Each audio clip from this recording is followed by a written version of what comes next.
Welcome everyone to another episode of Broken by Concept, episode 207. We've got Nathan, Mott, Coach Curtis. Today, we didn't have this episode planned. We had another episode planned and I kind of took the reins, took a bit of control here. And this is something that is going to be a bit of an exploratory episode. We're going to be talking about the gray area. We've kind of mentioned this across a wide variety of our episodes. And essentially, what the goal is of this episode is to bring about, I guess, a deeper understanding of the complexity of League of Legends, but specifically the learning journey itself, but I guess the game itself as well.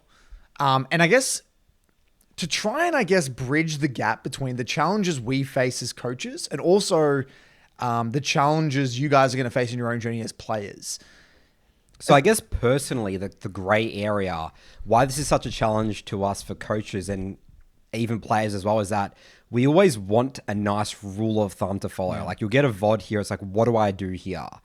And, you know, you can have, it's like, you can do this, but you also got to do this. Or we could also talk about this in terms of bigger questions, not even just outside of game stuff as well. So it sort of like ties into, like again, as you said, the complexity of League. The first thing that I just actually remembered come into when we sat down for this episode, I remember with Dr. K talked about that they did the research to study in League players and they found that they have very high cognitive flexibility. And I think this ties into the gray area. Just for the definition of what cognitive flexibility is, it refers to the ability to switch between thinking about two different concepts or to think about multiple concepts simultaneously. In animal models, cognitive flexibility generally refers to the ability to switch a behavioral response according to the context of a situation. I think that might tie in a little bit of like the skill that you need for League, like we've talked a lot about. It's like the flexibility, the adaptation, the embrace and the chaotic nature of solo queue. Yeah. And I think you hit the nail on the head at the start by saying we always want a clear-cut, cookie-cutter, one-size-fits-all response to every situation. The reality is that it's a lot more messy than that. And it's very rare that you can just conveniently plug and play certain concepts to everything. Yeah, but you can do that, though. Can. That's why you get tricked. You can. You can. Like, let's say the most obvious one, right? That we've had played the community for, the game for decades. Kassadin scale, Kassadin level 16. Right. Yeah, Kassadin level 16 is insanely strong. And I could plop the narrative saying you can't beat Kassadin level 16 mid to late game in certain games where there's just no way we can deal with it. But we also know as well, it's like, I've personally won many games against the level 16 Kassadin. They might do something stupid or we have a... Or you have a high CC composition. Exactly, I can lock it down, yeah. He just doesn't do any damage. And so what we're going to be doing today is going through a series of these, potential gray areas and explore the complexity of the game through these differing lenses. And I think the first one that I think would be a great one to start with, because we've mentioned it so many times in this podcast, is the idea that every game is the most important but least important. Now, I want to unpack this a little bit because I think this one is one of the most this is where people get really stuck, I would say. And so where this was born, the idea of this was that we wanted people to play with intensity. We wanted people to come in and take each and every game seriously. Because if you lose focus on one game or you don't take a single game seriously, you've famously kind of created that model viewing a 3-block where you said when you lose a game, that's actually two games. You're actually losing two games in a way. Because you have to get back the LP. So the way that I think about it is that I play a game, I lose 20 LP, but if I just win, I'm back to where I started. But so I'm literally basically... So you got to win two games to actually... make progress. Yeah. So you're actually putting yourself in a hole. Yeah. But then it works the opposite end. Each time I win a game, if I win 2 games, I've technically, in my mind, gained 80 LP in a way. Right. Which, that's sort of the way that I sort of view the 3-block system. And that's how, let's say if I go, when all my climbing happened, when we were gruelingly trying to get to challenger and stuff like that, all it would take, I could go 1-2, 2-1, and then 3-0, 3-0. And that's actually where all my progress really would climb those days. In terms of LP, we talk about progress differently in terms of actual decision making. And so we're trying to get across this idea that you need to stay focused for every single game. Because if you lose one of those games that you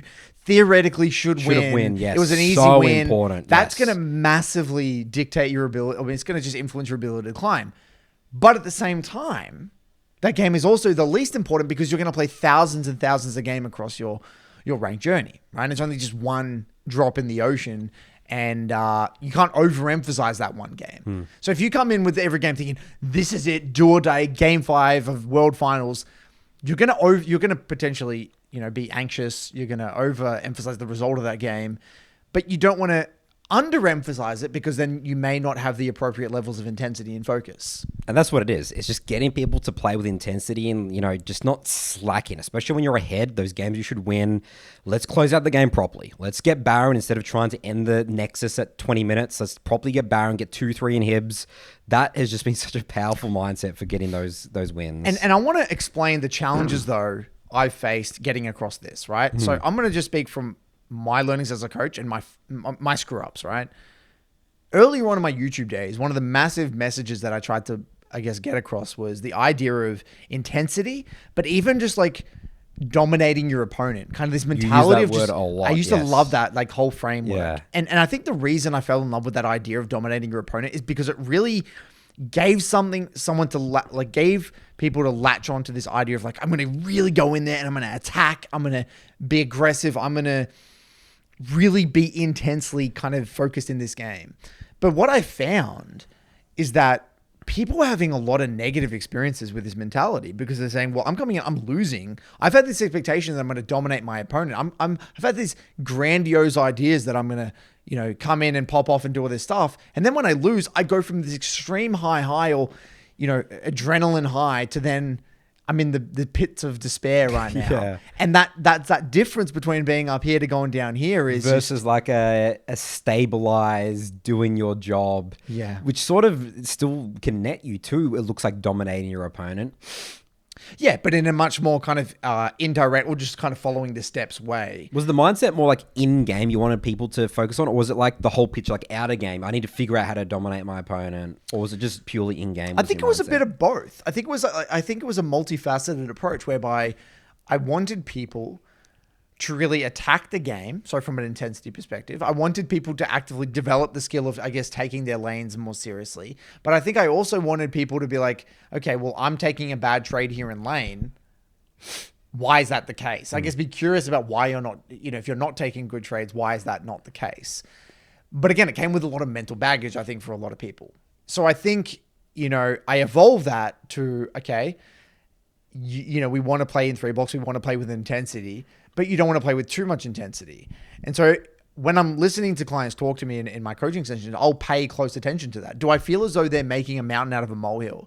Do I feel as though the way they're approaching this game, they're do or die? They're overemphasizing wins and losses. And if I work with those sorts of clients, I'll actively make an effort to, bring them back a little bit. Rein them back a little bit and just kind of remind them that this is okay. Be kinder to yourself. Understand that it's not really about the outcome. It's about the effort. Understand that there's going to be a lot of things out of your control and you need to think longer term, bigger picture inside your journey. So that's the challenge. And I haven't really to this day found a very beautiful, articulate way of, we've got this sentence, I guess. It's kind of the closest thing we have. But I think this is still a work in progress. And I think it's an inherently a one of the pitfalls that a lot of BBCers fall into, and even people in our programs. You join your Jungle Academy and the Midland Academy. They come in super excited, ready to go. I'm going to put in all this intensity, and it can work, but at what cost? Maybe there isn't a nice little word. Maybe it's just specifics in the game. Like, how do I min-max each trade? That's like what intensity is. How do I clear camps just a little bit faster, just leash the camp to the next one and start dragging to the next camp? I personally feel that as well. I know when I'm clearing, I can be the same player, but I can be literally feeling like I'm clearing camps slower, and I am clearing camps slower because I'm just a little bit not as intense. So just maybe specifics in the game. Another idea that I wasn't planning on talking about today, but I'll riff on it here, something that I've been thinking about, is the idea of competition in League of Legends. I've always struggled. I feel like people, not me, I would say something I've struggled to, clients that I do struggle to work with are the ones that are quite competitive. And the reason for this is because if you're incompetent at the game, there's aspects of your gameplay that are incompetent. You haven't developed your ability to use lull states. You're not really that sophisticated in your win con assessment. You don't really understand your role in these situations. There's all these kind of things lacking in your gameplay. If you come in with this hyper competitive mindset, I'm going to go in and I'm going to beat this guy. I'm going to go in and try and dominate this guy. But you don't have the tools to You don't have the tools to really do that in this replicable way. So what you're left with is this really awkward kind of situation where you should actually be directing all of this tension to just simply refining your own gameplay rather than trying to beat someone else. It's almost like you need to beat yourself first. Yes. Beat yourself first and really train yourself to a certain level. And then when you get to a certain level, then there is a level where I think maybe a competitive aspect really can come into play and maybe be useful. But I've always really struggled to work with clients that are naturally competitive that want to come in and say things like, I want to shit on this guy. I've very rarely seen that be a positive thing in their journey. I guess it depends. Maybe you could break it down. Depends on what type of champ you're playing. Yeah, I guess so. Even role, it's like, so. what is, because it can be mean a lot by dominating your opponents like an Aurelian Soul. Well, actually, Aurelian Soul is actually quite a strong lane phase. What's a weak lane phase mid laner? Yeah, like let's say an extreme, like a Kale. A Kale. Yeah, right. Like what would that look like? Like, what does that look like? True. You know? True. Versus if you're playing like Katarina or Yasuo or... Right. Even then, I mean, maybe Yasuo, but like I would say you dominate your opponent with something like a Nico or like a Zoe, just being hyper aggressive, I guess. Yeah, it's a good question. But maybe those sorts of personality types are drawn to champions, that are more aggressive in the lane phase. I don't know. I can't really imagine someone that's hyper competitive locking in Kale and sitting there and farming to not interacting as much. This is true. But I don't know. It's just something that I've kind of noticed and I want to just think about some more. Okay. But I guess tying on with this one, I guess the intensity, right? They go hand in hand, right? So we've kind of commonly said on this podcast that you want to be like 90% intensity or like 95% intensity. There is such a thing as being too intense. Do you want to kind of elaborate on where your head? I think it's just tied with just behavior of like you're just forcing things in the game specifically, because there's just this huge element of League of there's so much. I wouldn't say downtime in terms of like your thinking, but like your team. People have to base. People have to replenish their resources, especially from a jungler's perspective. I just have to sit there and just wait for my next turn. You can't like constantly dominate your opponent in a way. Like that just doesn't exist. That's not how League works. You can't just keep going forwards. Yeah, you can't keep going forwards. It's a constant back and forth. I've always described it as if you're playing a beautiful game of League of Legends, the way it should feel like is you're taking 2 steps forward, 1 step back. 2 steps forward, 1 step back. Yeah. So you're getting a little more than them on every deployment. You're shoving an extra wave or two. You're controlling an extra side of the jungle and they're not. It's like you're getting more than them on each and every turn. Or we play for Dragon. We get the Dragon in 2 kills, but then I have to back off. So I maybe lose a bit of tempo or whatever, but I'm going to get more on the back end. It's like a 1 step, 2 step kind of approach. Maybe it's more for single sports. Like I'm thinking about UFC fighting. You can theoretically dominate your opponent from the get-go, right? Because you don't have to worry about... It's not turn-based. It's not turn-based. Really. I mean, kind of. Yeah, but League's not turn-based, but it is. No, it is. League is turn-based. Because they lose resources and you have to there is always an element of a turn in some capacity because you have to replenish resources to go back to base, right? That's true. Like when I think about turn-based game, I think like chess. It's like this literally is your turn and my turn. Right. Okay. So it's not right. Yeah. It's not like an inbuilt like what's a game like Heroes of Magic or whatever that one is. Magic the Gathering or Hearthstone. There's another game called Heroes TFT. Or whatever. It's like a turn-based game. Anyway, people who know games might know. But auto chess. It's like one of those games where you make a turn and then the computer makes a turn, and then you have to you control these characters. And you can test don't worry, you haven't played this game. Heroes of Might and Magic, that's what it's called. You haven't played that game? I've never heard you even mention that before. Oh, okay. What is like a game I used to play when I was younger. I've never heard that in like the 15, 20 years I've known you, dude. What the fuck is that? That's just random. Yeah, thing. you didn't play it when I was younger. Anyway.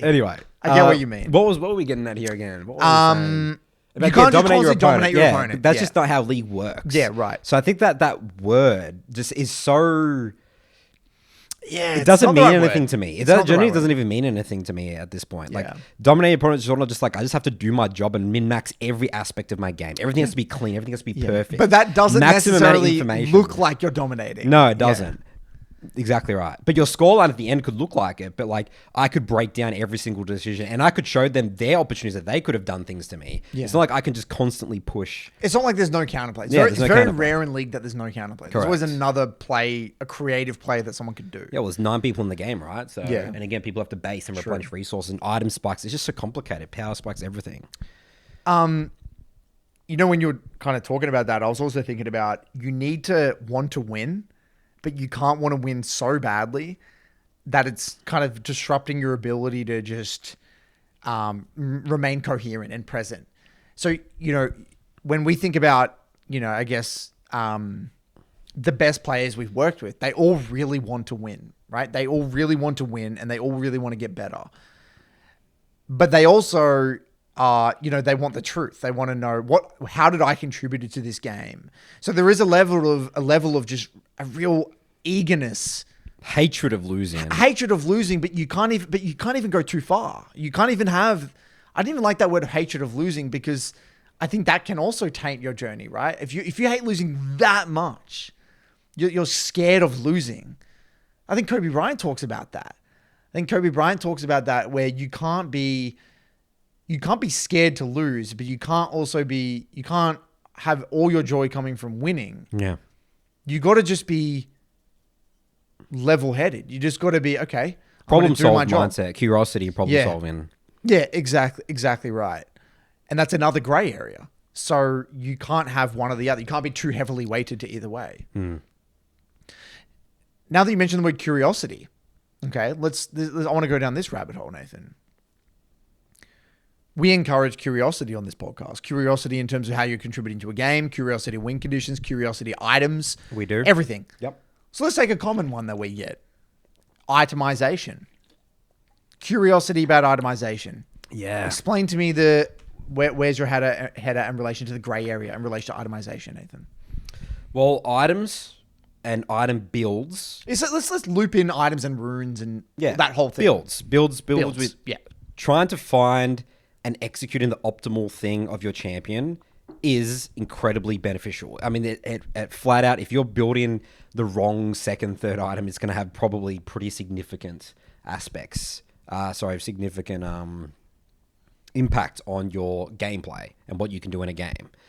But also, you know, you need to respect the decision-making aspect. You know, I love your quote where you say, like if you get min-max an extra 30 AP on this item, it's not going to do anything if I miss my every Lux E and Lux Q, right?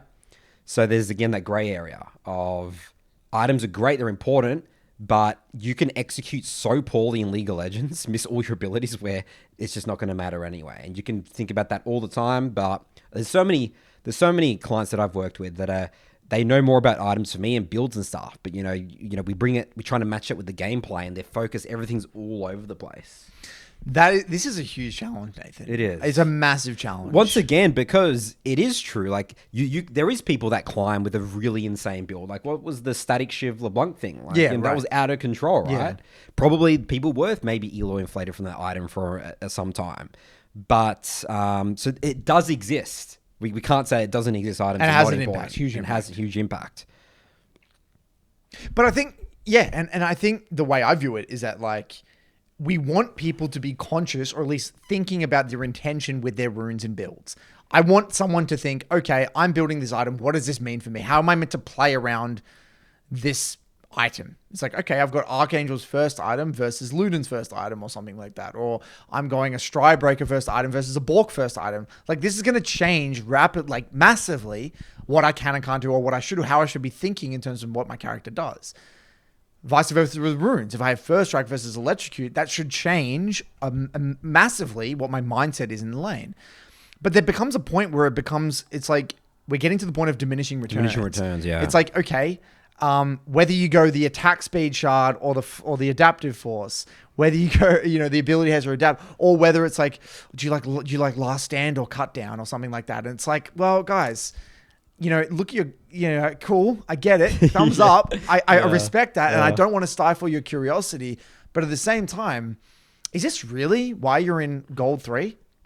Right? Is this really, is this really where you should be directing your attention right now? And when we say this, because people might be saying, well, how do you know they're putting all their attention to that? Sometimes what we'll get is like, we'll see in our Discord servers or DMs, it's like huge paragraphs and lots of effort into trying to explain. And even like people are salesmen for runes and items sometimes, right? And it's like putting all that energy to like sell this. It's like a full-time job for them versus how about we put our energy and focus in other places. That's what we mean when we see people that are maybe over, past the gray area. It's like just items. Items is what wins at you every game. Yeah. And so there's a level there. Again, it's a gray area. You need to be intentional. You need to understand it, but you don't want to go to the deep end. And but I think it is good to have the conversation as well. Sometimes I am really interested with about maybe a certain rune, and maybe you can go down that rabbit hole for a little bit. But again, not all the time. Not all the time. But we have had clients. Both of us have had many clients in the past where that is their thing. That is what they do. Their identity. That is their identity. They go down that rabbit hole, and there's no seeing them again. Yeah. And it's rough. It is. It's really rough. Yeah, I mean, you can experience the game that way, but just don't expect major results. That's what I would say to that. Exactly right. Some people just love the theory crafting aspect, but don't be scratching your head when you're dying to every single gank and exactly right. You're ruining the game in mid game because you're going for a fight when your team's in base or something. One thing we skipped over, Curtis, is the process versus fun. Now, when people come to this podcast, Curtis, and they do our coaching, it's like, I got to do all these things. Like there's this pyramid. They have like the stage 1, 2, 3, 4 issues. There's like the 3-block process. They're telling us to only play 3 games at a time. You got to review every game. Be like, is this like a full-time job? Can't I just relax and just like have fun improving at League? Yes, you do. But at the end of the day, we need to accept that this is a competitive game, and you can't expect, especially nowadays, to really enjoy. I guess it depends what type of player you are. You talk about the competitive players. Enjoy the game from the competitive aspect and trying to be better than your opponent, and you have to work harder than your opponent. Like it depends, where do you get the fun from? Like the fun is in itself is a very gray area, the word. Like the way that we enjoy League is different to other people. Yeah, this one's a very difficult one to talk about because it's just so, what's the word? Is it subjective fun? Yeah. Right? Well, I would say process is even subjective. That's right. What works for you in your process is different to someone else. And then also what you find fun about League of Legends is going to be different. But I think what I would take away from this whole kind of process discussion is that we don't want people to feel miserable playing League of Legends. No. And that's actually not conducive to learning. You're actually only going to improve in League of Legends if you are in some sort of positive state of mind. If you feel like you're going through the motions and it feels like a second job, and you're genuinely not looking forward to queuing up or reviewing your games, then you shouldn't do it.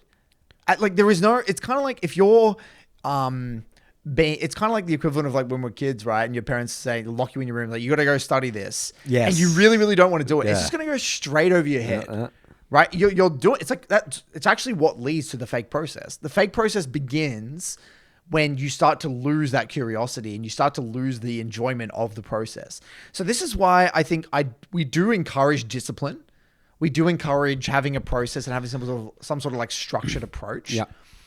But you can't have, like, in terms of getting good at anything competitive, you have to have some sort of process. Discipline.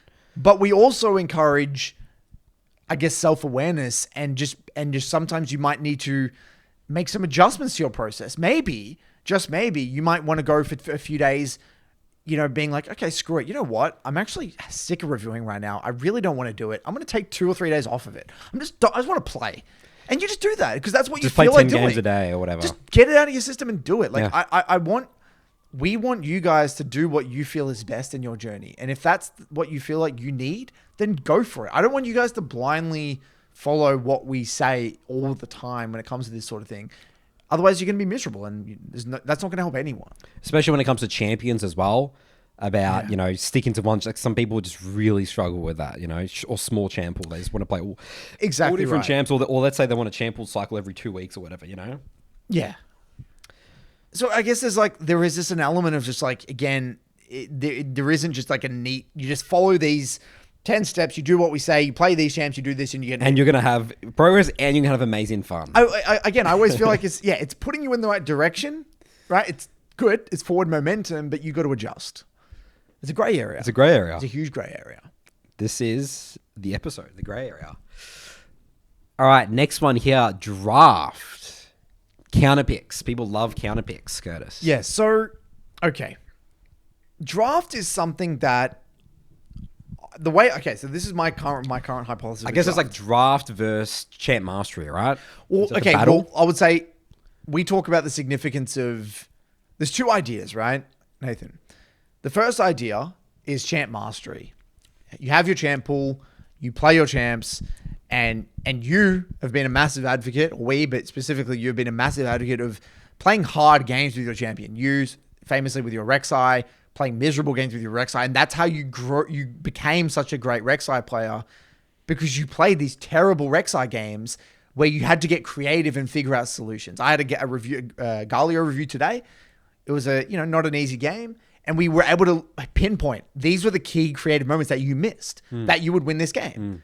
And he was contemplating dodging, and I'm like, well, you could have won this game. And here's the evidence. Here's the evidence. This is exactly what you had to do. You wasted this alt top side. You didn't position well around this dragon. Boom, boom, boom. We lose. Okay. So there's this idea that you should be picking your champ no matter what. But there's also the idea that draft has a significant play or a significant impact on the way a game plays out. And so the way I think about it at the moment is that the skill of identifying what makes a game difficult is actually quite important for the sake of managing expectations. If you go into a game as Rek'Sai, say there's someone you're coaching a Rek'Sai player, and let's say that Rek'Sai player has no idea how difficult that game is, and they go in and they go 0-5 and they lose that game. In their mind, if that game wasn't a hard game and they just viewed that as like, that's just a normal Rek'Sai game, that's going to beat them down. That's going to hurt their confidence a lot more than it would if they were going to go into the game knowing that was actually a pretty goddamn hard Rek'Sai game. There's two ways you go with it. Number one, I understand and realize that this is a hard game for my champ. So when you do lose it or you make just one or two mistakes, you're not confused and you're just like, oh, okay, I'm not going to put too much emphasis on that loss. Versus have no idea it's a hard game. My teammates sucked here. Rek'Sai's a terrible champion. Right. All the narratives that would normally pop up. It's like an anti-narrative mechanism, right? Or control mechanism. But so my point here is that draft is important. It is relevant. It is a skill. Your ability to read a draft and understand a draft is a skill that is worth developing over time and paying attention to. But it's also not that important because it has no bearing a lot of the time on your in-game decision making. You got to adapt to whatever's happening in front of your face. So you might have this perception of, well, my bot lane got counterpicked. They're in a terrible bot lane matchup, but then they start winning and getting prio. But you may have this preconceived notion about, well, they got counterpicked. They're going to be losing. I got to play the top side. So you're not able to actually even adapt in the heat of the moment. My point being is that it is important. It is relevant, but you cannot underemphasize it, but you can't overemphasize it. You got to understand that it's just a piece of information that you have to factor in and use to help manage your expectations. It also, once again, this is why it's a gray area. It exists where Rammus versus Bel'Veth. Rammus is actually a really hard counterpick to Bel'Veth because it's a melee champ, full auto attack based champion.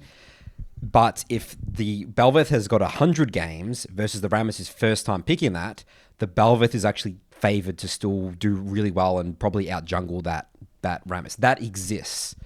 But it also exists as well where the Rammus can completely shut down, even with one game. If Bel'Veth makes a couple of mistakes and just can't close out the game quick enough, Rammus just becomes a beast in scales, right? Those two things both exist. They both exist. And I think draft can even extend to even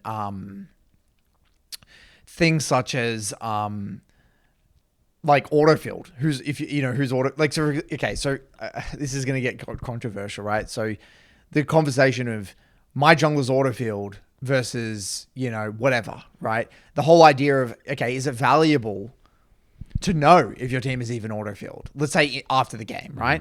So let's say, for example, you lose this game and you look up the OPGG. You look at the OPGG and you're like, oh yeah, fuck, I had an autofilled Rammus jungle, right? It's kind of like there are certain people that can actually use that information in a very healthy way, right? So it's like, well, cool. I don't need to overcomplicate this game. It was always going to be an extremely hard game. Okay, I'm going to look at how I contributed to this game. Cool, but I'm not going to overemphasize it. My autofill Rammus went 0-10. Okay, cool, move on. There are other people that are going to look at that information and start losing their mind and then use that as a scapegoat for all their suboptimal decisions in that game. And then also go on a rant about Riot and their matchmaking and how that this is the reason they're losing all these games. There could have been some great learnings in the first 5-10 minutes, but that's all thrown away because Exactly right. Because we're focusing on the autofill. So again, it's a gray area where it's kind of like, it's like if you can handle the information and use it productively, then it can be quite helpful.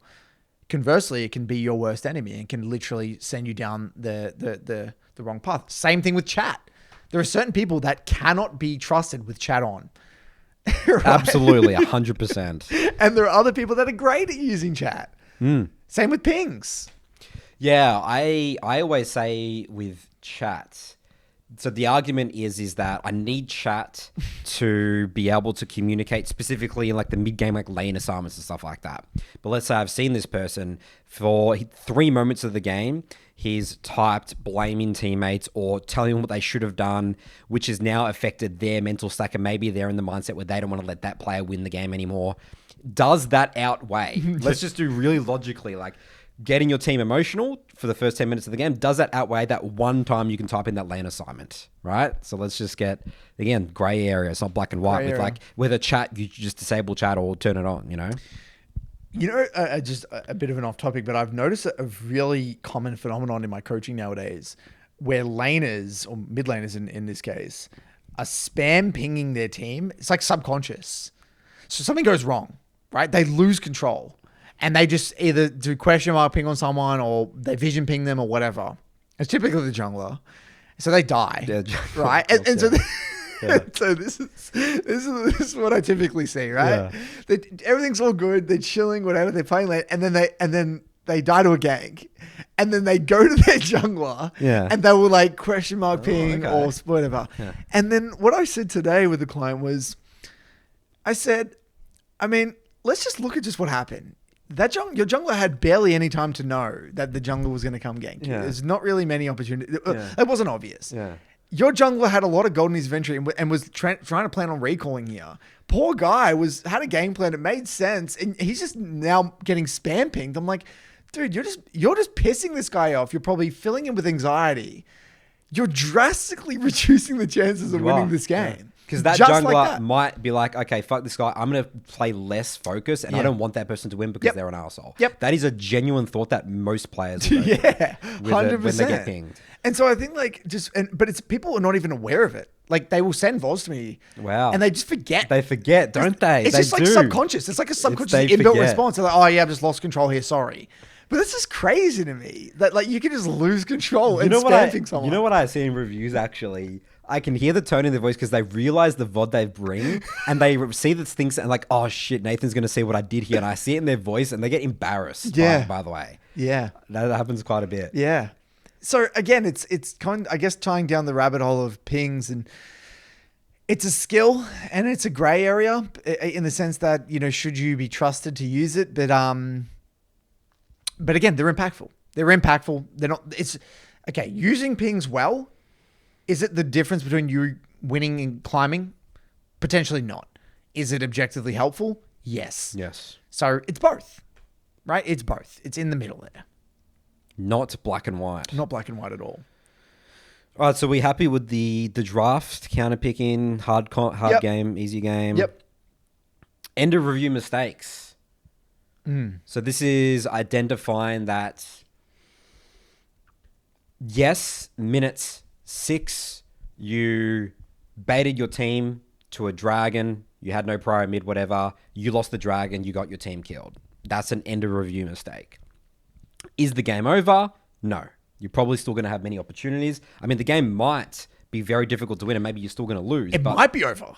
That's right. It might be actually over. It might actually be over. And this whole end of review thing was your biggest, I guess, one of the things that probably led you to being a great player and helping you get to Challenger, but also held you back massively. Correct. Because then you still mentally check out because you've made the end of review mistake. Basically, the mindset would be the learning's over. I've got the learning from this game, so let's just get this over with and we'll move on to the next game. Or you know how detrimental this mistake is. So it's difficult for you to move on from it in the game. Also, another thought would be, I don't deserve to win the game if I'm making this level of mistake. Being really hard on yourself. That's a common one, actually, for a lot of people. Yeah. And so, I think with End of Review, it's an incredibly helpful tool. Learning tool, extremely helpful learning tool. Very great learning tool. It streamlines your journey.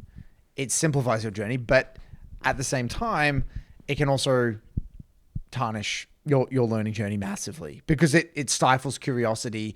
It can incentivize you to check out in games, et cetera, et cetera, et cetera. So it's a gray area. It is a useful tool and it's a toxic tool depending on how it's used.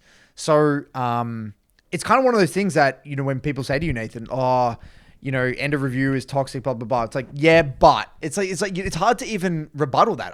It is, you're right. It can be incredibly toxic, but it can be incredibly helpful. And that's the theme of a lot of these. It's like chat can be incredibly toxic, but it can be incredibly helpful. Draft can be very, toxic and can really set you on the wrong path, but it can be very helpful. Overemphasizing items can be helpful, but it can also stray your focus away from more important things. So, I guess at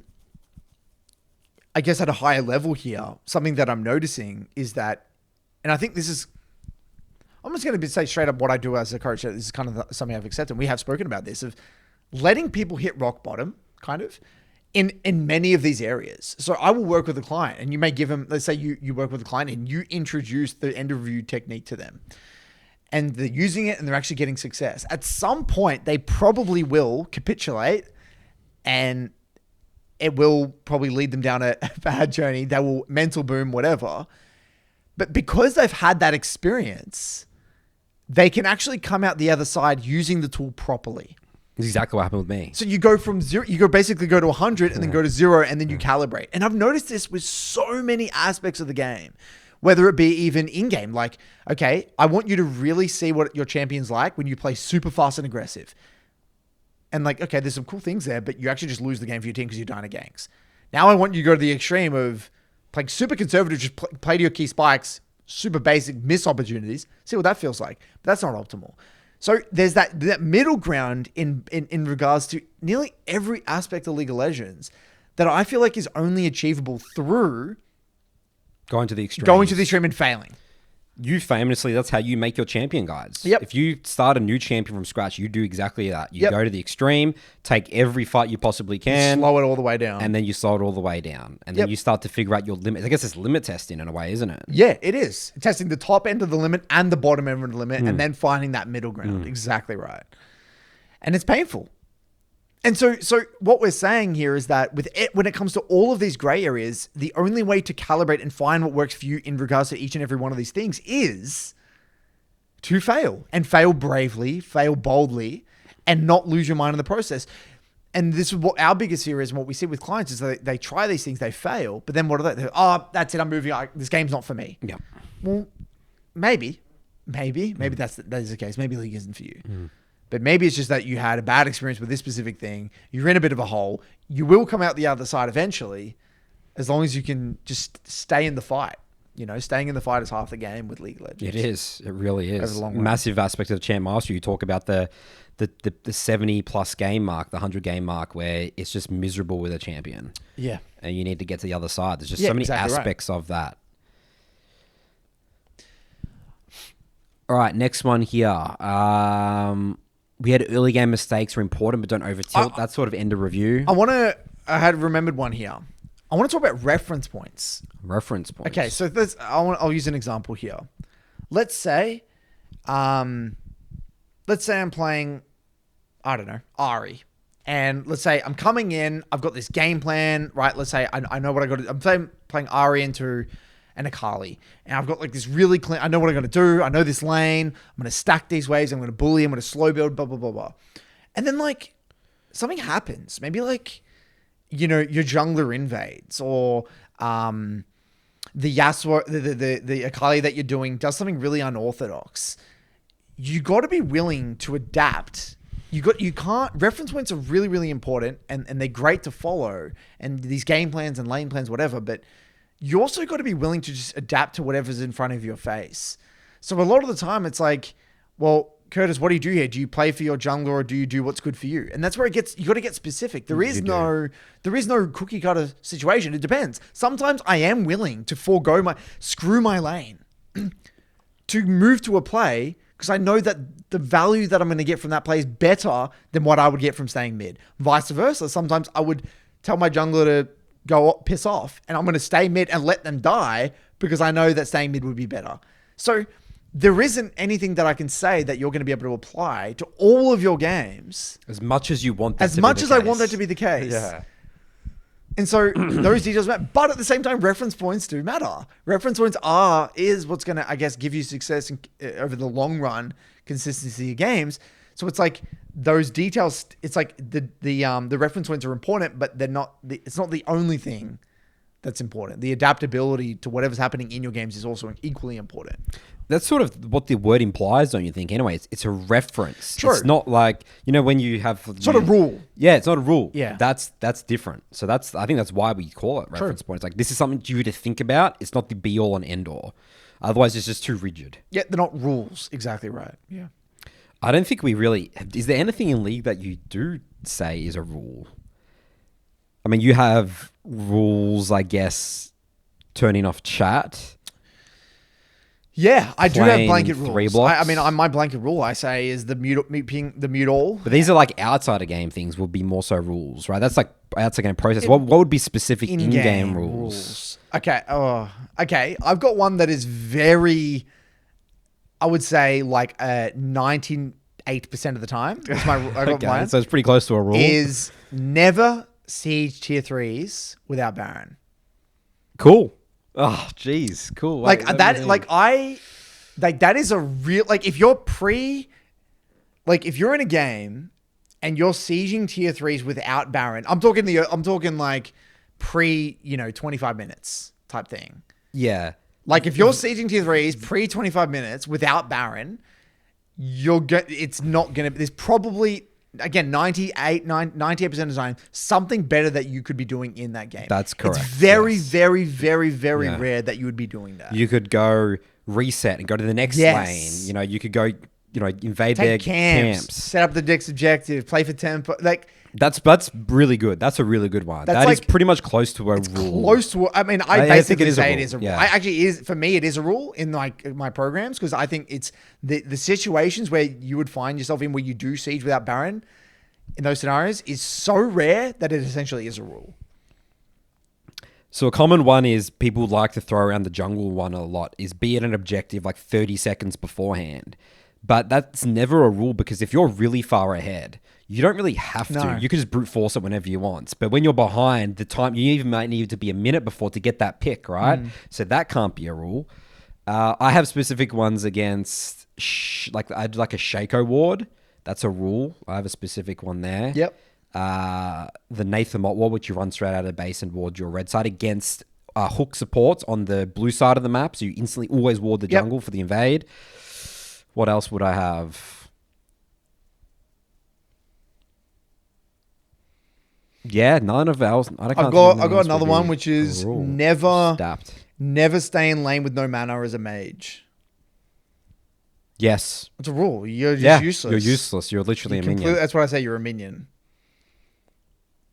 I could probably think of more, but I just can't think of anyone's right now. It's just so adaptive. Oh, okay. I say if you're gonna, I got another rule. If you're gonna give a neutral objective, you need to communicate it well in advance. So, like, that's a rule. Like, yeah, always ping what's next. Always ping. So what I say, you need to ping well at least a minute in advance if you're going to give a neutral objective. If you're going to give a dragon, you need to tell your team at least a minute in advance. That's a rule, straight up. Cool. And if you're prepping for a neutral, if you want a neutral objective, you should ping it and communicate it well in advance. That's straight up a rule. I show it in my we're doing the set guide. I'm literally pinging. I ping it like minute 10. I was pinging it 2 times, and then 50 seconds 2 times, and then 40 seconds 2 times. I'm literally pinging it down. Like a structure. I'm getting everyone excited about the neutral objective well in advance. And so it's like really simple for my team to play for the neutral. So it's rules again, I say. So yeah, there is definitely some rules. Some rules.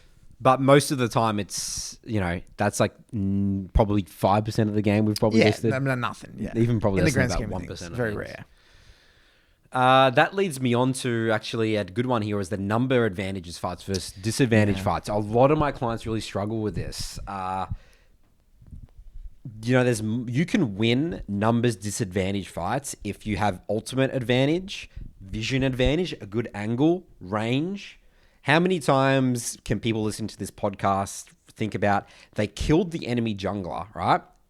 24 minutes. They're like, oh, cool, enemy jungler's dead. Let's do better. Maybe they even killed another teammate, but they blew all their ults. So it's 5 versus 3, but you're against a Xerath and a Ziggs or whatever, and they're just obliterating you in the choke area or whatever, and you guys just like get wiped. How many times does that happen? That exists, right? So you can win numbers disadvantage fights, but some people are too rigid where I will just never go for like a number disadvantage fight. Another grey area. Yeah, because you know there are scenarios as well where the enemy you're at a numbers disadvantage, but you can poke them down. You got range advantage. They have no engage. They can't get on top of you, or they're things like that, and or they're getting hit by dragon. They're taking all that damage from dragon something, so they're getting chunked down, and you can just kite them and kill them. That's a big one. Another one as well was like playing the weak side, strong side. If you're on the weak side, you should play conservatively and not heavy trade.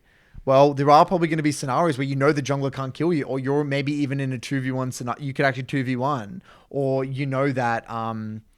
that by wasting the jungler's time and like actually really pushing your limits there, you're actually maybe preventing them from doing a neutral objective or taking jungle camps. Like there's so many levels to the game if you actually get very granular. You have to get specific. Get specific. A common one I always hear with junglers, it's like you don't go to losing lanes. You don't gank losing lanes. People have thrown that term around for years, but think about it. If you have a losing lane, that means the enemy laner, they might be like, stronger than maybe they can 1v2, but they're going to be really cocky. They're going to be over aggressive. They're going to be sticking their neck out, which equals opportunities for you to get. That's a scary one, actually. I think about a lot because I do give that advice. And like, this guy's your win con. He's like 3-0, and this guy bot side's like 0-2. Okay, you should play the top side. Whenever I say that, I think I need to be a little bit more careful because I think the way I frame it to people is too rigid. It's sexy for the review. It's really sexy for the review. It's sexy. It's just so simple. It's like, oh, that's how... And yeah. And it is great. It works. It does work a lot, yeah. It will work the majority of the time. But there are going to be moments where, like you said, like they're heavy trading on bot side. How many times have you been in a scenario where your top lane is 0-2, the enemy top lane is 2-0, but they're actually taking good trades? They're actually like... Your laner. Yeah, your laner. Even though they're 0-2, they're actually taking... Yeah. Good trades. And so you might have this preconceived notion that, they're 0-2, they're going to be losing trades. But no, they can still be winning trades. They may still be worth playing around. You can go top and just kill them. But if you shut that out as a possibility, you're not even going to see that opportunity. And that you might have just missed a really basic window. And against specifics, I guess it depends on the champion, the tools that you have. For example, I played a game as Nocturne yesterday, and I ruined the game where... I thought we could maybe kill the Darius. I had an Ornn that was like literally 0-5. I was Nocturne versus Darius, and Darius is going to have a pretty good time against full melee champs. We were close to killing him, but I knew he was their strong member and completely exploded the game when I had a clear win condition bot as well. So you can still lose the game as well from ganking strong laners and weak side, strong side. So again, it exists. Gray area. I think a lot in terms of Eve reviews, Evelyn. You can use their Fed members to your advantage because they're going to be overextended. You can pop one shot pretty much anyone with ults. So Eve is again, we could bypass that a little bit of like strong side, weak side, because your objective with Evelyn isn't really to have win conditions. You're the win condition. You're just trying to get 25 Magi stacks. So you can get kills wherever you can. And Fed laners are actually your easiest way to get kills. Especially top laners. Like it's so easy to kill a Darius with Eve, even if he's really fed. On a complete tangent, we didn't talk about meta. Meta is important, but it's not. It's relevant. It's important. It's like there are always going to be very strong champions on a given patch, and you will see the stats on the thing nicely. These are the highest win rate champions. Bam, and that's objectively true. There are going to be some champions that are objectively stronger in solo queue on a given patch than yours, and you could be even playing a weaker champion. Well, I'm not going to sit here and deny that. You might even have objectively a higher likelihood of winning if you were to main that champion right now. But at the same time, that's not to take away from all the things that you could be doing better on your champion and you can't just be champ hopping 24/7. So again, it's like meta is significant. It plays a role. It will, you got to be, you do have to, in some way, shape or form, look at what the major changes are, right? We say that, like in terms of patch notes. Like, you don't have to look at all the small little things, but if there's a big thing, like grubs are spawning at this time versus that time, you got to know that. If whatever, empowered TP now is at 8 minutes instead of 10 minutes or whatever the hell it is, you got to know that. That actually is quite important. But the little things, it's like, oh, Asol's Q does 5 less damage now at level 3. It's like, okay, well, you could probably ignore that for now. And, that stuff probably doesn't matter as much. What are the game-breaking things? So again, it's like, yeah, you need to pay attention, but you don't want to overemphasize it. Another one for, being a meta slave and like meta hoppy, sort of distorts your view of the game because then you disrespect champ mastery aspect. Yeah. The way you need to think about it is that, okay, if I just keep playing the new champs all the time, never develop a 10 out of 10, like let's say challenger level understanding champ mastery, can me getting my champion level to a 4 out of 10 beat someone who's like a one trick with a non-meta champ who's like playing a 9 out of 10 with that champion? Probably not. Can a 4 out of 10 beat maybe a one trick at 6 out of 10? I think they probably can because they're, stronger than the meta. But, again, there's levels to champions that like bypass or override the meta. Yeah, I agree. The whole meta conversation. But again, both exist. The gray area, not black and white. The last one you had here, Curtis, was about secondary role. It can matter, but it doesn't need to be perfect. Yeah, I get this question a lot about, should I be refining my secondary role and how important is secondary role? I kind of like using you as a case study. I mean, we were playing was it last season or the season before? I can't remember. Yes, last season I had the terrible Nautilus win rate. We were at a very similar win rate in terms of our mains, like in terms of like the actual main role, with me as a mid laner and you as a jungler. The key difference is that I was like a 61% win rate on my bot lane Ziggs, and you were like a 40, whatever it was. Like 40, literally 40. On Nautilus, on your support secondary. Yeah. And for me, I always saw that like there was like a massive 500 LP discrepancy there or whatever it was, mainly from secondary role. Yep. And so it matters. I think you need to be able to do your job. So I'm not going to sit here and say you can't ignore your secondary role. I mean, maybe some roles can if they barely get it. But there are going to be certain roles in the game where you're more hotly contested. You're going to have to play your secondary role, in which case you have to going to be able to do your job. So I'm not going to sit here and say it's not important. I'm not going to sit here and say it's the most important, but it is a factor in your journey. And I think that case study between me and you is a really clear discrepancy, a clear reason to suggest that. Yeah. You get that question a lot. I don't get that question. I think the jungle, you just always get jungle, always right? get jungle. I think it's just mid lane's not popular. Different story. Mid lane is just such a hotly contested role. Yeah, so you're sort of more inclined to you're gonna have to get your secondary role. Yeah, yeah, it's not common. I don't really get that question. The only reason that I was getting support so much is because we're playing in Challenger and the queue times are 30 minutes. Yeah, and that's right. So there's variations of. Depends what rank and what level you're at. Even with the whole meta thing as well. Meta's more important, Master Tier Plus. So, if you're a bronze player, meta shouldn't even be on your mind. There was one more that I forgot to mention was the OTPs. So, and I'm going to say, actually, I want to expand this to all educational content. Okay. Educational content, whether it be ours, whether it be on YouTube, whether it be watching some OTPs, some streamers, you need to be, look, actually, I want to actually even extend this to bigger picture stuff. We live in a day and age nowadays. We live in like a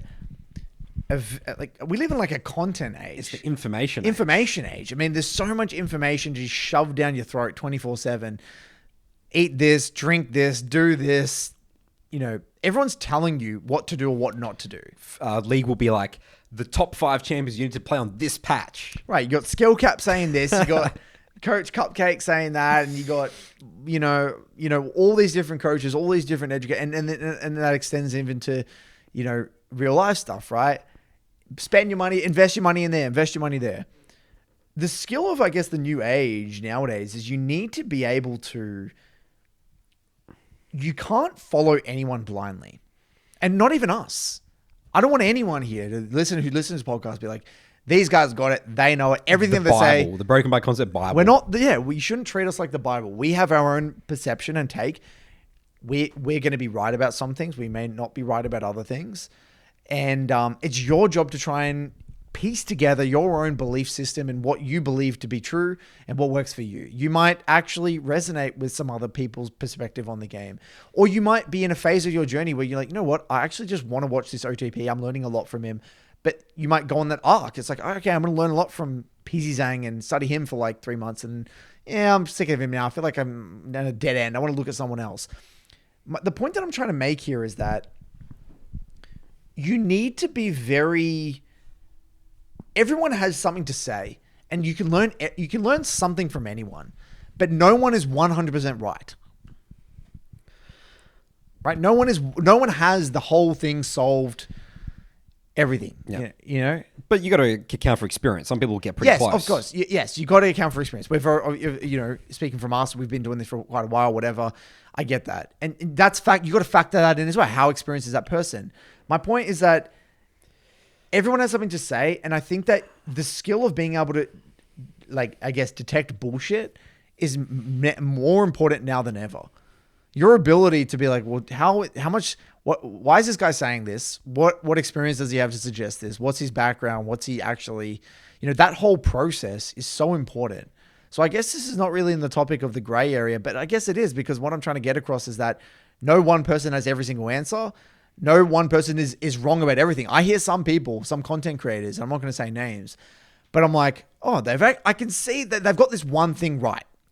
They've got 10 other things that are completely wrong and probably detrimental, but there's one thing that they're saying here that is actually pretty bang on. And if they would follow, if people were able to take that one thing, they would probably get results. But there's a lot of bullshit here.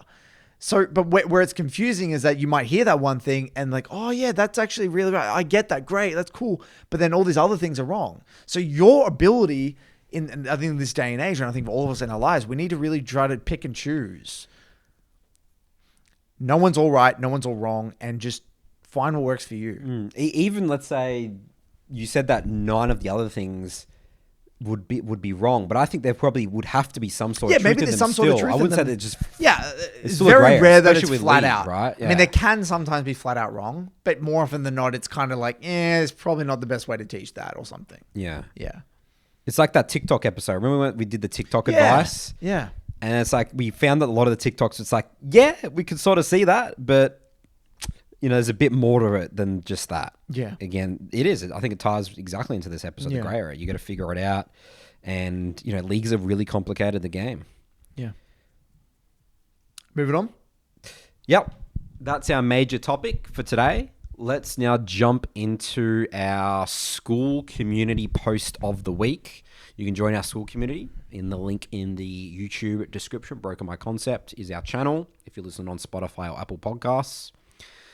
This one was How to Review Counter Matchups by Aibgael. I've been playing Belveth jungle recently and ended up with a long lost streak of counter matchups. This is, what a coincidence. I literally referred to this exactly in this episode. Maybe I subconsciously read this and then remembered that, but I don't remember this post. So counter matchups, Rammus, Poppy, Wukong, Warwick. In those games, I feel like I have very little agency and a few options that don't see me dead in short order. I try to cross-map and counter jungle while giving up objectives the enemy jungler is on, but once it comes time to post-game reviews, I have a difficult time finding better plays. So I wanted to hear how you guys learn from those difficult games. Doesn't have to be jungle. I'm interested in your experiences in all roles. What are some of your hardest matchups? Why is it challenging to play? What is your game plan going in? Do you review these difficult games differently from more even games? And if so, what takeaways do you focus on and how?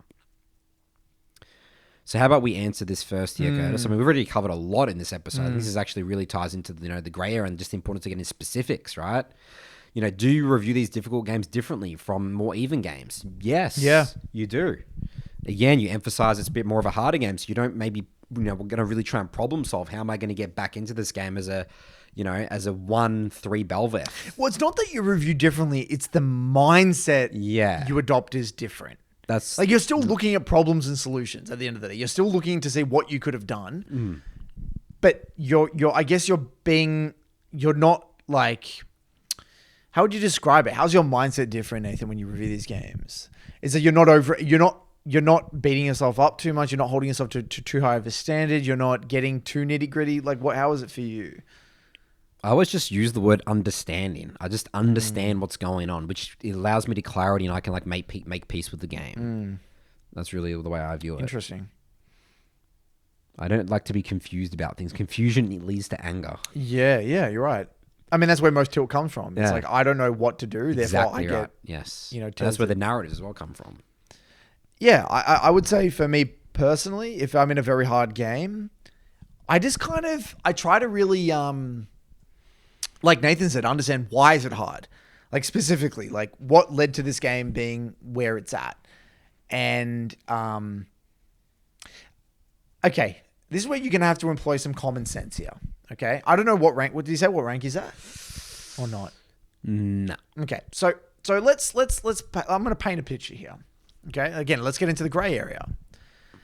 Let's say you are a grandmaster or even a master tier Belveth.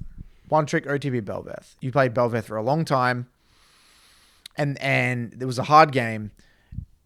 I would encourage that Belveth player to actually probably spend quite a bit of time in these games to really see if they could get creative. What could they have done to turn this game into what could they have done to have more impact? Because as a master tier Belveth OTP, there's probably a lot of major things that they've already done well. And now they're in that min-max phase. There's a lot of small details that they're going to have to chip away at. And so I think there's a lot they could take away from it.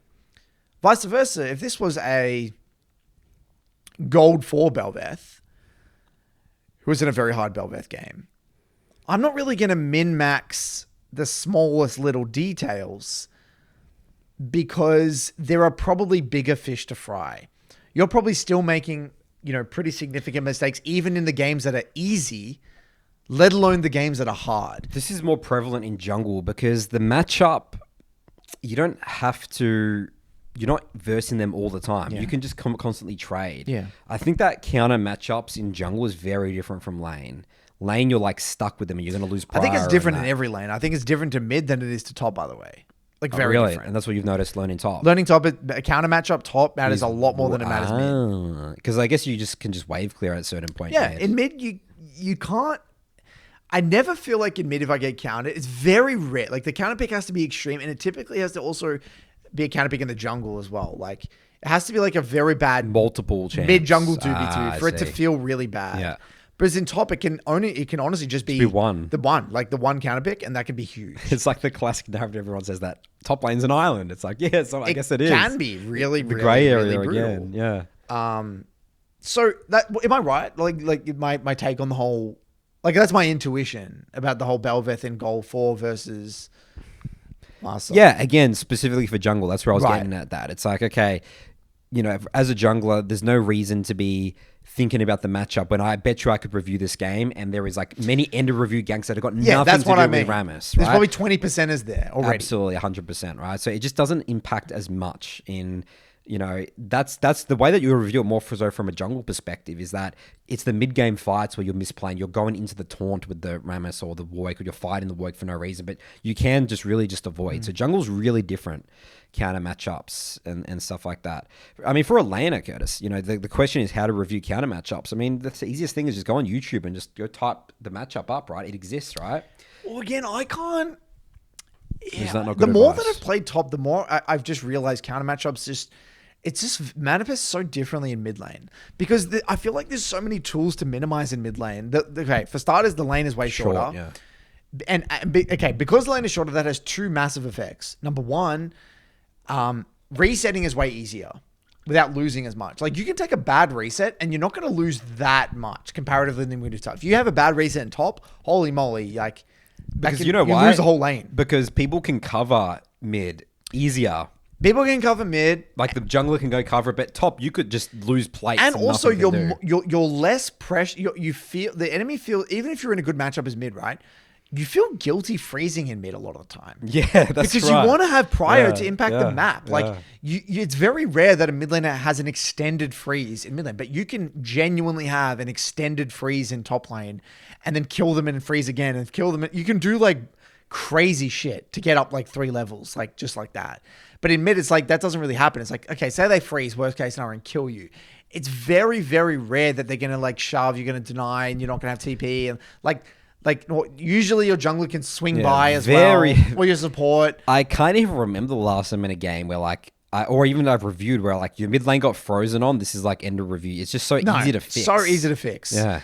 And then because the lane length is shorter as well, even if the lane is frozen, like you can typically heavy lean and ward and like find a creative way to unfreeze, even if you have to trade some HP for the wave. So counter matchups are like, there's just so many tools you can undo. So I would say the way I review counter matchups in mid, I mean, it really depends on the severity, but for the most part, it's like, okay, well, let's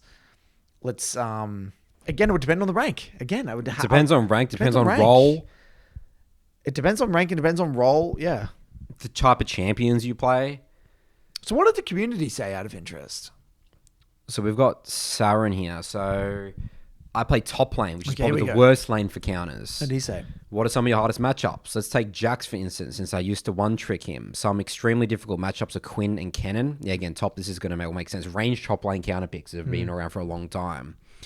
Why is it challenging to play? You only have one gap closed that can easily get away. Then they can constantly pressure you and you basically cannot do anything. What is your game plan going in? This is where I wanted to give my 2 cents. In jungle, you have more tools to deal with a counter, like you said, by counter jungling when they're on an objective. However, you can also deal with it the way top laners do. Solo killing or dealing with them alone is basically not an option, so you look for 2v1s or just go to the opposite side of the map and create a fight. That's pretty much exactly what we've sort of gotten to. Rock here says, these are some of my favorite games. I try to understand what sucks for them and try to force this as much as possible. Say Silas wants to fight 1v1 all the time, I won't give him that ever. I like this comment. And learning to minimize and neutralize as well. It's like, how could I have neutralized this? Like that's a lot of my internal dialogue. And when I'm reviewing, it's like, okay, I know this is a bad matchup. What could I have done to make it as hard for them as possible to punish me? And remember, like, let's say specifically as well. Actually, I don't even want to say that because I'm assuming that people have like in the draft now your counter picks, they've picked somewhere else something strong on the other side to counter someone else, right? I'm not going to say that because that's unreliable and that's depends on elo a lot. Usually, even if you get a counter picked in lane, you typically always going to have a win condition in the game that's just not you. Like, it might not be very clear, but you might have some tool you can use always. So that's actually more big of a mindset. And if you don't, then it's an auto loss. Yeah, exactly right. And like if you don't put any, it's like let's say you're playing Garen, you get countered by a Vayne, and then your bot loses 2v2, and your jungler gets invaded and dies. I'm not even reviewing that game. No, Get me out of that game. I'm not confused here. So a lot of people commented in actually top laners here, which is just kind of a way different experience. Here we go. Nico says jungle's the least amount of counter picks. Nathan here asks good questions here. Do you even know if it's actually a counter or why? That's where I start. I used to assume I knew all kind of stuff until I got into the details and grew a brain as a result. Yeah, I mean, I see his point. You can learn a lot from the hard matchups. That's why I say I like the hard games. But yeah, it's not as... But honestly, you know what I would say? I would just want to need to work with the person. Maybe they have learning objectives that have nothing to do with the matchup. Like just because you're in a bad matchup, you might have learning objectives relating to your lol say usage or tracking the jungler or your warding, leaning, whatever the hell it might be, right? Like, or maybe your takeaway is, oh, okay, now I know how to minimize trades into this match. I know what not to do next time. Maybe that's just what you learn, take away from a game. There's been many times I've loaded into a game as top laner. I don't know the matchup. I realize it's a counter matchup too late. I take a few bad trades and I'm like, okay, my takeaway is literally, I know not to do that next time. I need to disengage. I can't take this trade. I need to be way more conservative, let the wave come in, play off the bounce. And I just get into the discussion or the thought process of how to minimize, how to neutralize. So yeah, it's such a broad question, isn't it? It's so hard. Really, really hard to answer. All right. I think that wraps up our Skool post for this week. Mailbag time. Yep. Away we go. Welcome back for Nathan's Mailbag. Jingle, jingle, jingle song. Alrighty then. Our first question here comes from Phil. The title of this email is Taking Your Opponent's Souls. A friend there knows a little bit about that. Hey, Nathan and Coach. First of all, I want to thank you guys for this amazing podcast. The way you have both helped me to improve my mental relationship with the game and respect for the different ranks is nothing short of miraculous. I used to be a generally very negative player, only focused on winning, gaining LP, and chasing that sweet, sweet promotion screen. So for that, thank you. Now, in terms of my question, it's not especially personal or deep, but more so anecdotal. I've recently picked up David Goggins' Can't Hurt Me with an Amazon gift card I got for my birthday. Great purchase. That's a great birthday gift right there for yourself, I guess. And been absolutely obsessed with it. To read about this transformation and see how he flipped the script to go from his rough upbringing to the certified badass he is now, it has really motivated me to attempt the same. I've been running every day since I started reading it, began journaling to help with his challenges he poses, and even began setting incremental goals to help myself in both league and my daily life. My new mantra, thanks to Goggins, is you don't deserve anything, you got to work for it. And taking this approach to my league journey has helped me to shine the spotlight on my own gameplay and criticize myself for a change over my teammates. It has really helped me in my reviews and overall to change my view of losing in league and to embrace the suck because I know it's all part of the journey. Now, my question for you guys, what does it mean to you to take your opponent's souls in league? Now, as I'm sure you guys know, in his book, he says that taking someone's soul comes down to showing them that you're more than what they think. In Goggins' case, he didn't shudder during surf torture. He threw the boat over his head like it was nothing and got his second wind. But he says that in order to do this, you need to know your enemy, know your landscape, and know yourself. How does this translate to the league? In my opinion, we have two of these three things: knowledge of our landscape, the rift, and knowledge of ourselves, but not the third, at least not in lower elo brackets. So to me, I see this idea of taking your opponent's souls as the ability to make a comeback when the game sees lost. Maybe you're down 3 inhibitors, maybe you have no Nexus towers, but you fight like hell and make the enemy sweat. Did you win? Maybe. Did you lose? Maybe. But regardless, you took their soul by showing them that you are not free LP for them to take. You are a badass who says no to FF attempts and forces the enemy team to work their ass off to win. I'm interested to see what you guys think about this and whether or not this idea of taking your opponent's souls is an approach you have taken to the game, either presently or in the past. Sorry for the long question. Love the show and keep up the amazing work. Phil from Canada. Awesome. What an awesome email there. Love it. It's interesting because I used to talk a lot about it. Yeah. You know, I actually named my Smurf account on Taking Yes, Souls, you right? did. It was a big thing for me. You know, I think it's similar to the whole kind of dominating your opponent in the sense that it's completely dependent on the situation. For example, you know, taking someone's soul as Cassidon into, you know, Nico could be like going even. Yeah. Like if you did that, Yeah. like, wow. You know, you're in a really good position, right? So I think it's relative, right? It's relative to the situation. But you know what? I'm just going to speak for me personally and what I resonate with. I did resonate with taking souls when it came to like a game. I could see that like busting people's balls in terms of like sweating for LP, making people sweat for LP, being hard to beat, going down punching. Play intensity, spam pinging, massive, Taking intense control. focus, taking full control. What's the next objective? Speed, tempo. You can do that. And that is a thing. But for me at the moment and where I'm at in my life, I guess, I view taking souls more long-term. And what I mean by that is that there's people in my life that have, you know, doubted me, said like shit about me, you know, all this shit, even us. I was actually, not even me, us, right? Like, you know, and I would say I feel like we have, in a way, taken people's souls. By just keeping at it. Just getting better and better each day. It's like we're going up and up and up and we're doing our thing. And, you know, we've been put down by people and negative this, negative that. But it's like we believe in what we're doing. We believe in what we believe. And our philosophy in the game and how we perceive, how we want to teach the game. And we've been doing our thing and staying consistent, blocking out the noise, staying true to what we believe in. And now we're starting to see how we're really taking people's soul. We're warping their perception of what they thought of us. And I think for me, I view in my life taking souls practically more so long term. Changing people's perception of you via being relentless, not giving up, and staying true to yourself, despite all odds, despite what people say about you, despite what people think of you. So I would say that's how I click with Taking Souls now, both in terms of myself as a player, long term in my journey, but also as a coach and also as a person.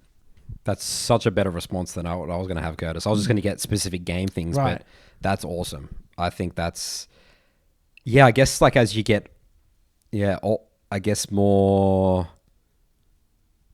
older, mature in your craft, because you sort of have competitors, I guess, so it's sort of like you're playing the long game more so rather than like, how do I beat you in this whole dad stuff. Yeah.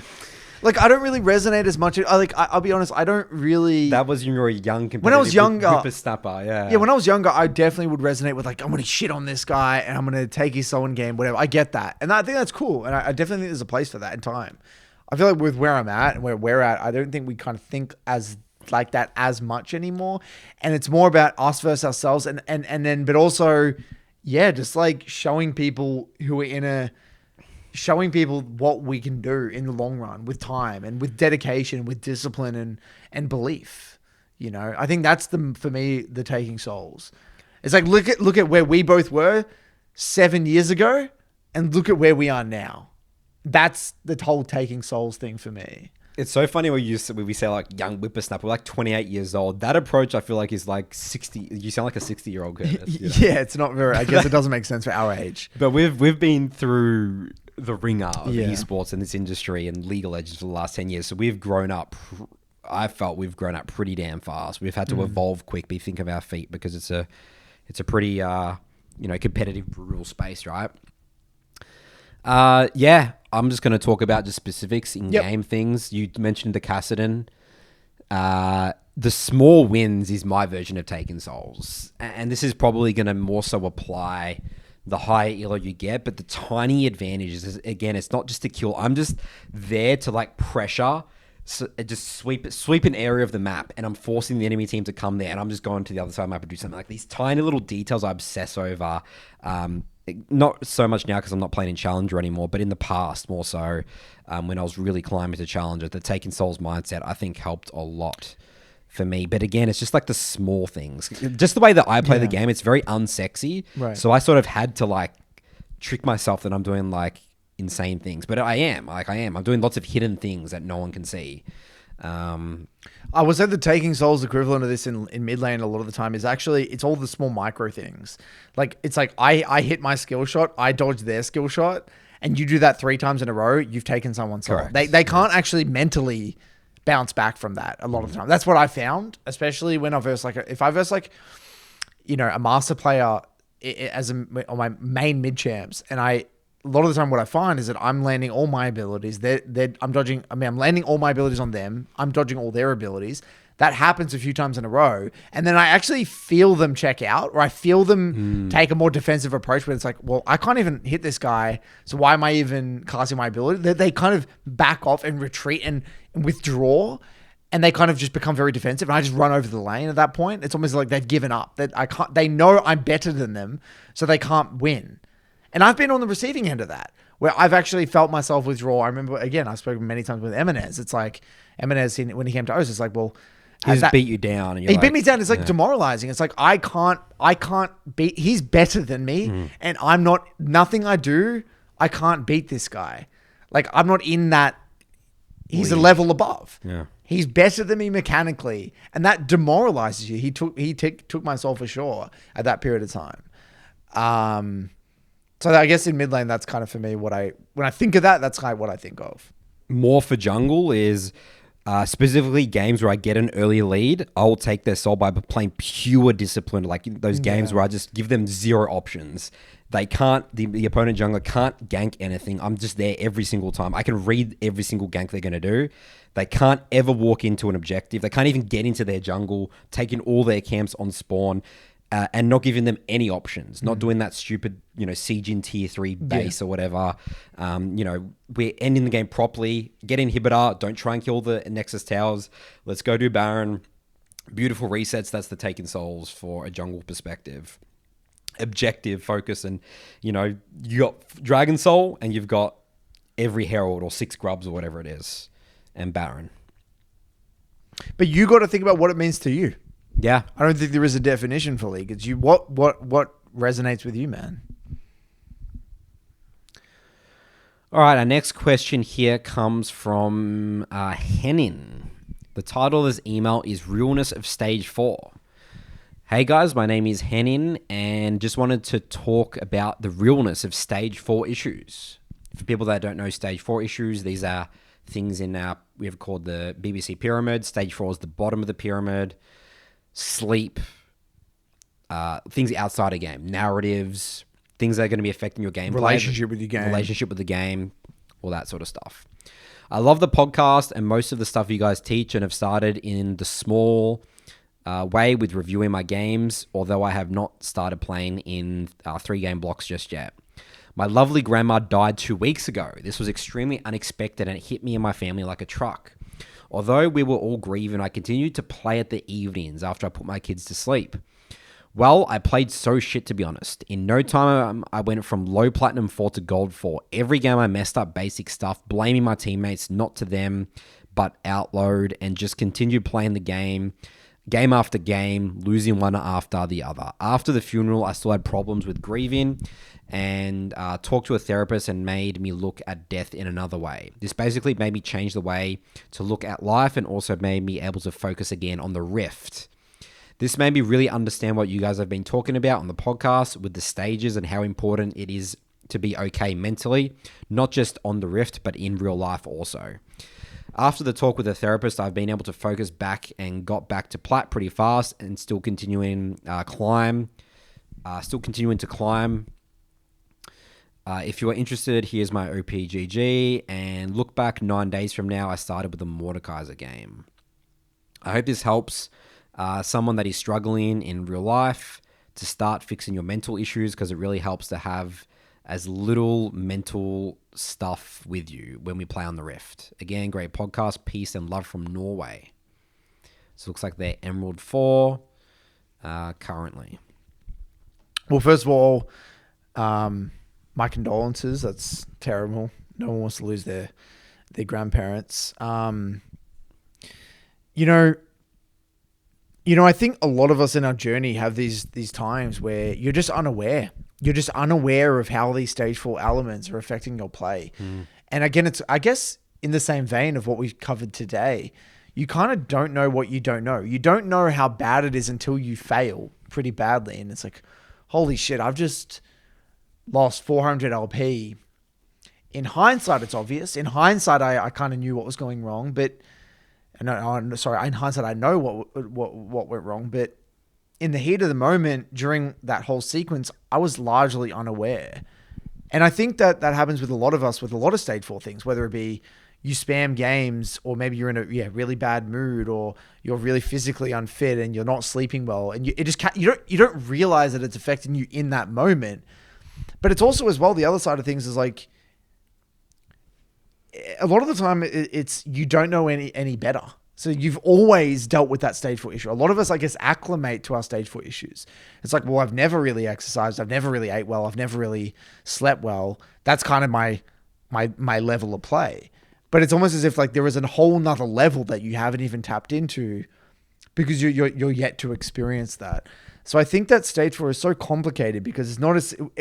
It would be great if we were all just hyper self-aware and we could separate instantly. It's like we're getting on the Rift and it's like pure, I'm just thinking about my next decision and just League of Legends only. Like all the ARL things, the mental baggage and stuff just disappears. Yeah, imagine how great it would be if that was the case. Yeah. If we could be hyper logical, we understand everything. It's just no ego. Robots. Boom. That's robots, right? But at the same time, it's like that's just unrealistic, and that's what makes us human, right? That the fact that we are all, egotistical and emotional and, have pride and all that stuff. And so I think you should take this moving forward, not only, about how you reacted, how you grieved and how that affected your gameplay, but I would say more broadly, other things affecting your gameplay. Maybe, there may be things happening in your real life that affect your gameplay moving forward, and you may be quicker to react and pick up on that and address that. I think you should take this lesson more broadly.